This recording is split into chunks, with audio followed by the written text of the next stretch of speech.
Stereochemistry के lecture number 3 में आपका हार्दिक स्वागत है। आज इस लेक्चर में हम किरेलिटी, किरेल सेंटर और स्टीरियो सेंटर या स्टीरियोजेनिक सेंटर के बारे में डिस्कस करेंगे। चलिए स्टार्ट करते हैं। सबसे पहले बात करते हैं किरेलिटी, किरेलता क्या होती है। Chirality is derived from the Greek word cheir for hand and was coined by William Thomson in 1894। जो किरेलता शब्द है वह ग्रीक शब्द केयर से आया है, जिसका मतलब होता है हाथ, और इसको 1894 में 1894 में विलियम थॉमसन ने इन्वेंटेड किया था, इसको कॉइन्ड किया था। A molecule is chiral if its two mirror image forms are not superimposable in 3 dimensions. Clear.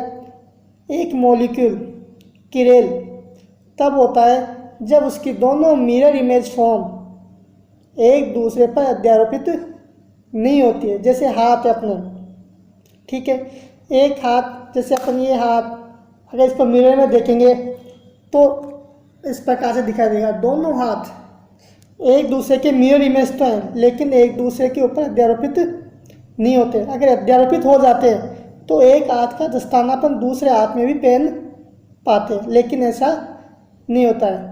तो ये क्या है, हाथ एक किरेल का उदाहरण है। इसी प्रकार जैसे हमारा लेफ्ट ईयर और राइट ईयर एक दूसरे के क्या है, मिरर इमेज है, लेकिन एक दूसरे पर अध्यारोपित नहीं होते। तो इसी प्रकार मॉलिक्यूल्स में भी अगर मिरर इमेज एक दूसरे पर अध्यारोपित नहीं होती है तो उसको बोलते हैं हम किरेल मॉलिक्यूल। क्लियर। और जो किरेल का अपोजिट है उसको बोलते हैं अकिरेल। अगर मिरर इमेज फॉर्म्स एक दूसरे पर अध्यारोपित हो जाती है, एक दूसरे को ढक लेती है, तो वह मॉलिक्यूल अकिरेल होता है। The opposite of chiral is achiral. A molecule that is superimposable on its mirror image is achiral. Kirality is a property of an entire object or an entire molecule। जो किरेलता है वह संपूर्ण molecule की property होती है। Clear. किसी एक atom की प्रॉपर्टी नहीं होती है, पूरे मॉलिक्यूल की प्रॉपर्टी होती है। In organic chemistry kirality most often occurs in molecules that contain a carbon that is attached to 4 different groups। अगर ऑर्गेनिक केमिस्ट्री में बात करें तो किरेलिटी उन मॉलिक्यूल्स में पाई जाती है जिनमें एक ऐसा कार्बन एटम उपस्थित हो जिससे चारों जो इसकी संयोजकताएँ हैं, जिस पर 4 बॉन्ड बनाता है, चारों संयोजकताएँ अलग अलग एटम से जुड़ी हो, यानी 4 डिफरेंट एटम्स जुड़े होने चाहिए। For example bromo, chloro, fluoro, methane. आप देख सकते हो इस क्लोरीन से हाइड्रोजन, फ्लोरीन, क्लोरीन और ब्रोमीन 4 अलग अलग एटम्स जुड़े हुए हैं। तो ये कार्बन क्या कहलाएगा, किरेल कार्बन। किरेल कार्बन को अपन स्टार से दिखाते हैं। क्लियर। ब्रोमो, क्लोरो, फ्लोरो, मीथेन जो कार्बन के चारों तरफ जो एटम्स के सीक्वेंस ऑफ बॉन्डिंग है वो समान है, लेकिन 3D में अरेंजमेंट यानी आकाश में उनकी व्यवस्था कैसी है, अलग अलग है। तो ये क्या कहलाएंगे, स्टीरियो आइसोमर्स। अपन पहले पढ़ चुके हैं कि स्टीरियो आइसोमर्स क्या होते हैं। अब ये किरेल कार्बन है तो इसकी मिरर इमेज फॉर्म भी होगी, लेकिन वह मिरर इमेज एक दूसरे पर अध्यारोपित नहीं होती है। क्लियर। आगे बढ़ो। जैसे एग्जांपल अपन ने दिखाई हाथ, जैसे राइट हैंड को अगर लेफ्ट मिरर में देखेंगे तो कैसा दिखाई देगा, लेफ्ट हैंड की तरह। इसी प्रकार ईयर्स को देख सकते हो आप। तो ये क्या है, chiral objects. The usual cause of chirality in a molecule is an asymmetric centre. Clear. जो किरेलता का जो प्रमुख कारण है किसी मॉलिक्यूल में किरेलता पाया जाना, वह उस मॉलिक्यूल में एसिमेट्रिक सेंटर की उपस्थिति के कारण होती है। कोई ना कोई एसिमेट्रिक सेंटर होना चाहिए। एसिमेट्रिक सेंटर से मतलब जैसे किरेल कार्बन भी अपन बोल सकते हैं chiral centre, asymmetric centre, stereo centre, stereogenic centre, ये सब टर्म्स अपन यूज में ले सकते हैं। Clear. If a molecule is non-superimposable on its mirror image, it would be optically active, or conversely, N optically active molecule is always non super imposable with mirror image. Clear. अगर कोई molecule उसकी mirror image पर अध्यारोपित नहीं होता है तो वह optically active होगा, प्रकाशिक सक्रिय होगा। ध्यान रखना कि जो नॉन सुपर इम्पोजिबल मॉलिक्यूल्स है जो अपनी मिरर इमेज पर क्या नहीं होता, अध्यारोपित नहीं होता है, तो ऑप्टिकली एक्टिव होगा। और जो ऑप्टिकली एक्टिव कंपाउंड्स हैं, मॉलिक्यूल्स हैं, वह हमेशा नॉन सुपर इम्पोजिबल होते हैं उसकी मिरर इमेज पर। The presence of chiral center is not necessary condition for a molecule to be optically active। Clear. तो किसी मॉलिक्यूल में ऑप्टिकली एक्टिव है या नहीं है, इसके लिए उसमें chiral center का होना जरूरी नहीं है। क्लियर। अब यहाँ पे एक एग्जांपल देखो, मीजोटार्टिक एसिड, इसमें 2 chiral center आपको दिख रहे होंगे जिस पर स्टार लगा हुआ है। क्लियर। ये 2 chiral center इसमें उपस्थित है, लेकिन फिर भी ये क्या है, ऑप्टिकली इनएक्टिव। अपन ने पढ़ा कि किसी मॉलिक्यूल में chiral सेंटर हो तो उसमें कैरिलिटी शो करता है कि, लेकिन ध्यान रखना कि कैरियल सेंटर का होना यह नेसेसरी कंडीशन नहीं है कि वह मॉलिक्यूल ऑप्टिकली एक्टिव होगा। यहाँ पर मीजो कंपाउंड्स में एक प्लेन ऑफ सिमेट्री पाई जाती है। हम पहले एलिमेंट्स ऑफ सिमेट्री में पढ़ चुके हैं कि जब प्लेन ऑफ सिमेट्री पाई जाती है तो मॉलिक्यूल कैसा होता है, सिमेट्रिक। ठीक है। जो सिमेट्रिक मॉलिक्यूल्स होते हैं वो ऑप्टिकली इनएक्टिव होते हैं। यहाँ पर आप टार्टिक एसिड, मीजोटार्टिक एसिड आगे और देखेंगे, जब आप मीजो कंपाउंड देखेंगे तब वो अच्छे से डिस्कस कर पाएंगे कि ये क्यों ऑप्टिकली इनएक्टिव है। यहाँ 2 chiral सेंटर हैं, लेकिन ये वाला पार्ट और ये वाला पार्ट एक दूसरे के मिरर इमेज हैं जो कि एक दूसरे पर अध्यारोपित हो जाते हैं। क्लियर। और इस दोनों एक एनेंशियोमर्स है, ये दोनों स्टीरियोआइसोमर्स हैं, एक स्टीरियोआइसोमर ये हो गया और एक स्टीरियोआइसोमर ये हो गया, ये दोनों एक दूसरे के मिरर इमेज है। तो ये स्टीरियोआइसोमर जब प्लेन पोलराइज लाइट को अगर माना ये राइट साइड में रोटेट करता है तो उतनी ही अमाउंट में ये वाला भाग भी अपोजिट डायरेक्शन में रोटेट करेगा। तो हाफ ये हो गया और हाफ ये हो गया, दोनों अपोजिट डायरेक्शन में, तो एक दूसरे को क्या कर देंगे, कैंसिल आउट, और ये मॉलिक्यूल कैसा हो जाएगा, optically inactive. Clear. All asymmetric molecules are optically active, but it is not necessary that all optically active compounds are asymmetric. They may be dissymmetric। समझ में आ गई। सभी asymmetric molecules optically active होते हैं, सभी असममित यौगिक प्रकाशिक सक्रिय होते हैं, लेकिन यह जरूरी नहीं है कि सभी प्रकाशिक सक्रिय यौगिक असिमेट्रिक ही हो, वह डिसिमेट्रिक भी हो सकते हैं। अभी देखेंगे डिसिमेट्रिक मॉलिक्यूल्स कैसे होते हैं। एग्जांपल देखो आप, tartaric acid. Tartaric acid is optically active but it is not asymmetric.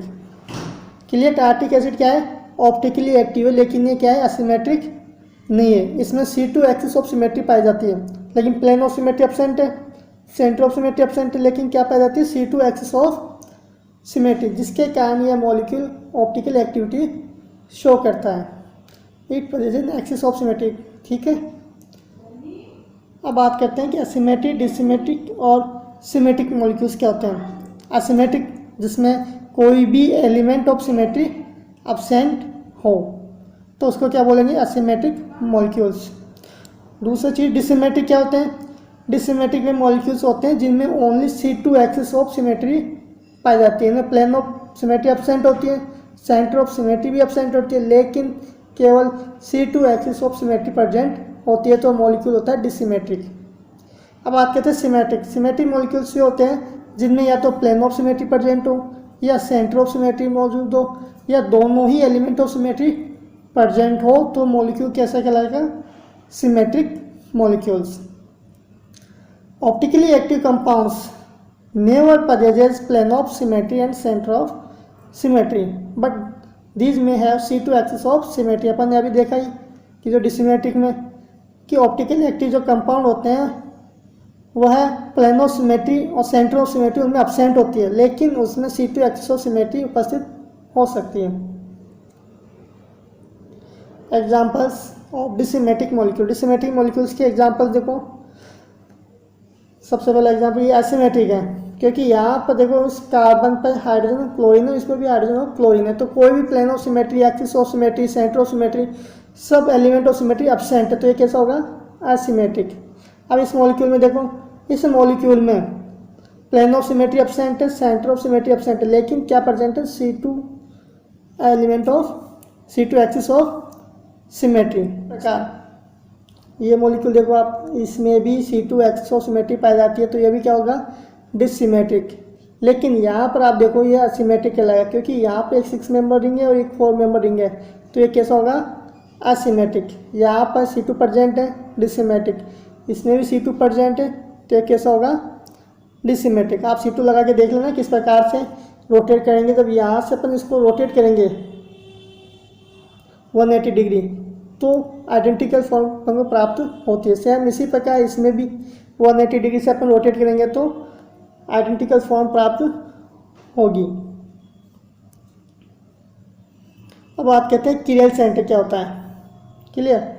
एक tetrahedral carbon attached to 4 different atoms or groups be called a chirality centre. Chiral centre क्या होता है? किरेलिटी सेंटर क्या होता है? एक चतुष्फलकीय कार्बन एटम जिससे जुड़े हुए चारों एटम्स अलग अलग हो, डिफरेंट एटम्स जुड़े हुए हो, तो उसको हम बोलते हैं chirality centre. Chirality centre is a simple rapid way to determine if a molecule is chiral. अगर किसी मॉलिक्यूल में किरेल सेंटर प्रेजेंट है तो मॉलिक्यूल कैसा होगा? कायरल मॉलिक्यूल होगा।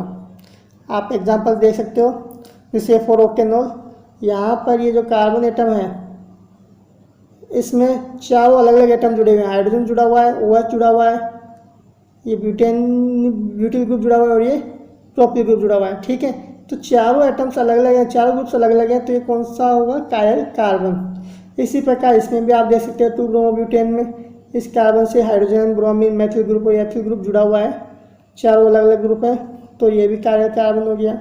इसी प्रकार ये वाला ग्रुप अपना कैसा है?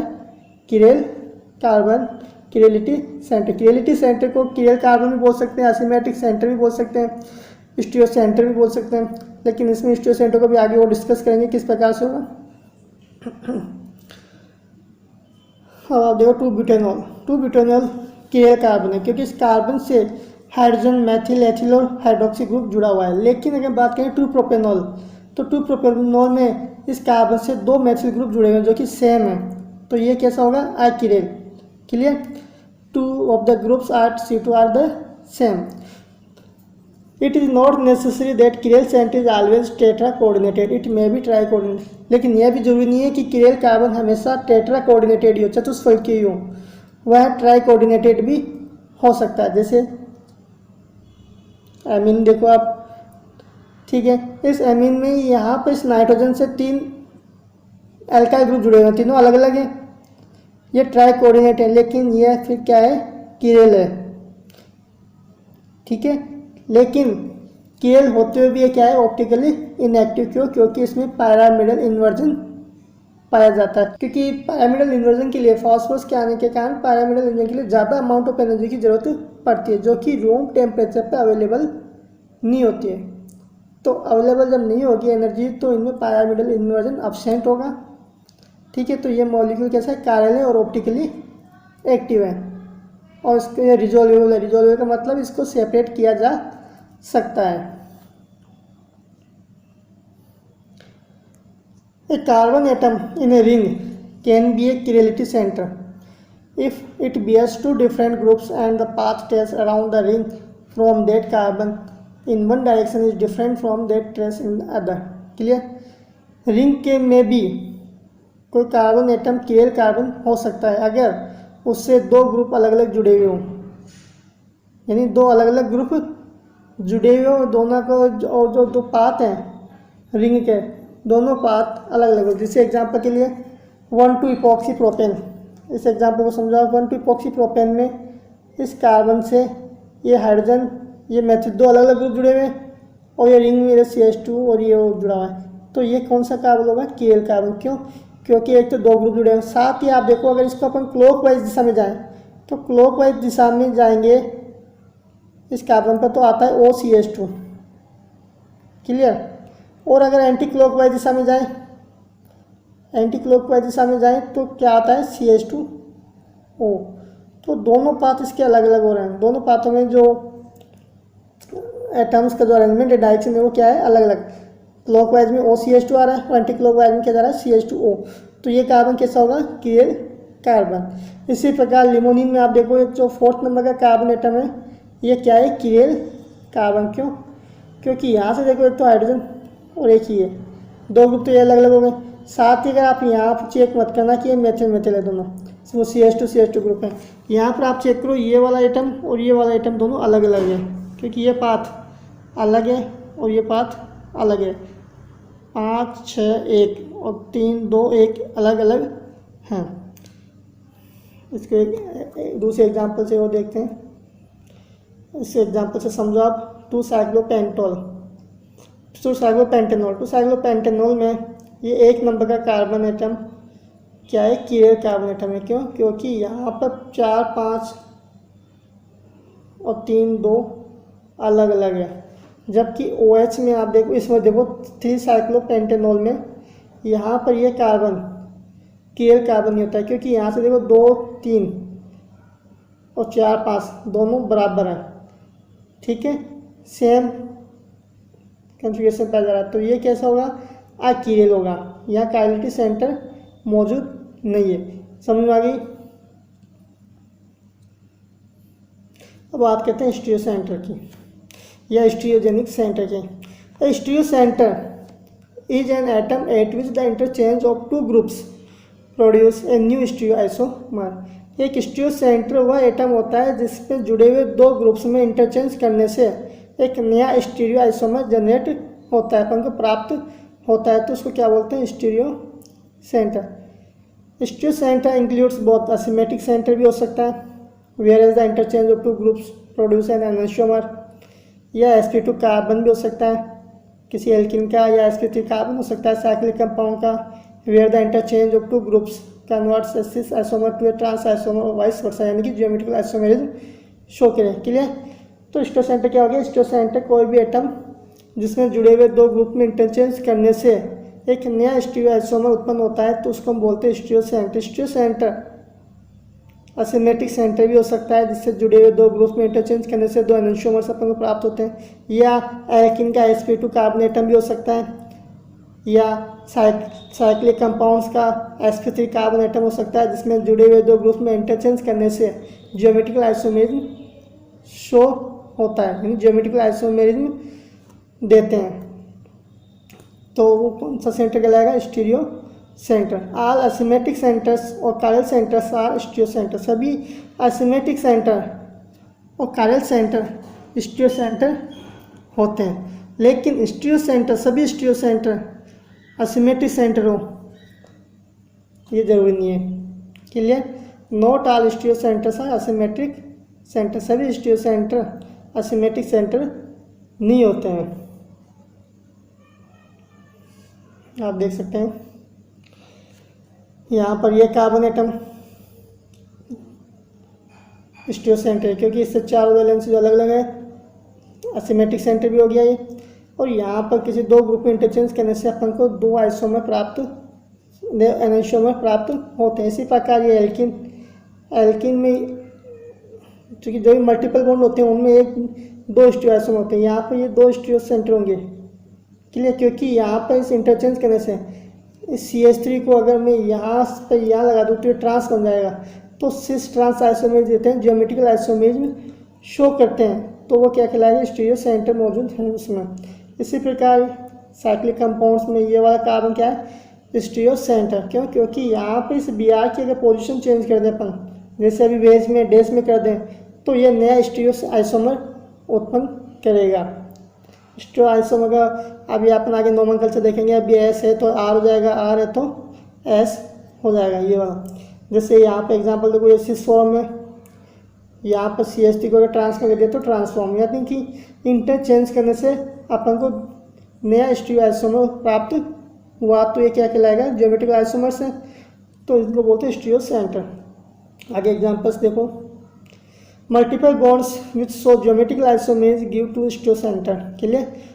वे मल्टीपल बॉन्ड जो कि ज्योमेट्रिकल आइसोमेर्स में शो करते हैं, दो स्टीरियो सेंटर देते हैं। जैसे यहाँ पर ये मल्टीपल बॉन्ड है, तो कितने स्टीरियो सेंटर होंगे? एक तो दो तो यहाँ होंगे क्योंकि यहाँ से सिस ट्रांस बन सकता है, और एक ये रहा अपना क्योंकि ये असिमेट्रिक सेंटर है।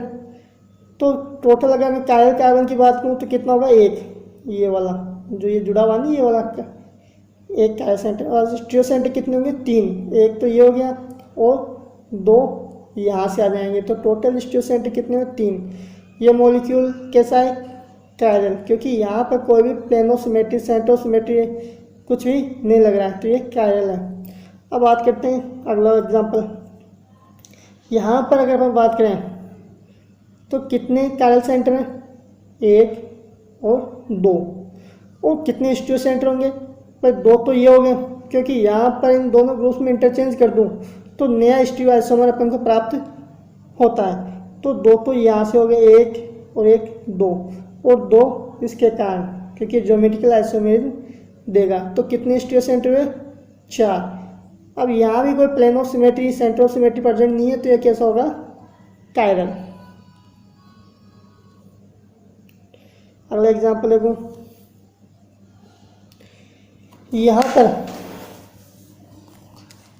इस एग्जांपल में कोई भी क्लियर सेंटर नहीं है, क्या? लेकिन यहाँ पर तीन स्टीरियो सेंटर हैं, एक, दो और तीन। तो स्टीरियो सेंटर तीन, और ये कायरल है, कायरल कायरल, क्योंकि यहाँ कोई plane of symmetry, centre of symmetry absent present नहीं है। अगला एग्जांपल देखो, यहाँ भी कोई स्टीरियो कायरल सेंटर नहीं है, लेकिन स्टीरियो सेंटर है चार, एक, दो, तीन और चार। और यह मॉलिक्यूल कैसा है? अकायरल। क्यों? क्योंकि यहाँ पर प्लेन ऑफ सिमेट्री प्रेजेंट है। यहाँ से अगर प्लेन लगाएंगे तो प्लेन ऑफ सिमेट्री के कारण ये दो बराबर भागों में डिवाइड हो जाएगा। अब आगे देखो अगला एग्जांपल, ये वाला एग्जांपल। इसमें कायरल सेंटर जीरो है और स्टीरियो सेंटर भी जीरो होंगे। क्यों? क्योंकि इसमें अगर अपन वो करें, अपन इंटरचेंज करें तो अपन को नया कंफर्मेशन प्राप्त होता है, और conformation isomers are not stereo isomers.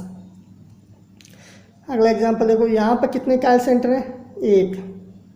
और कितने स्टीरियो सेंटर होंगे? तीन। दो तो ये हो गए और एक ये हो गया। इस मॉलिक्यूल में आप चेक करो, अगले वाले एग्जांपल में कायरल सेंटर कितने हैं? जीरो। स्टीरियो सेंटर दो। इस बॉन्ड के कारण ज्योमेट्रिकल आइसोमेरिज्म शो होती है, तो कितने स्टीरियो सेंटर होंगे? दो। अब मॉलिक्यूल कैसा है? कायरल, चूँकि सभी प्लेन में, तो यहाँ से CH3 और CH3 से कार्बन और हाइड्रोजन को पास करता अगर अपन एक प्लेन लगा दें तो वो क्या सा बराबर हाफ बाटों में, बराबर भागों में डिवाइड कर देता है उसको, जो कि जैसे मिरर इमेज होते हैं। तो ये कैसा होगा? अकायरल। यहाँ प्लेन ऑफ सिमेट्री प्रेजेंट है, इसलिए क्या होगा? अकायरल। ये रेफरेंसेज हैं। धन्यवाद।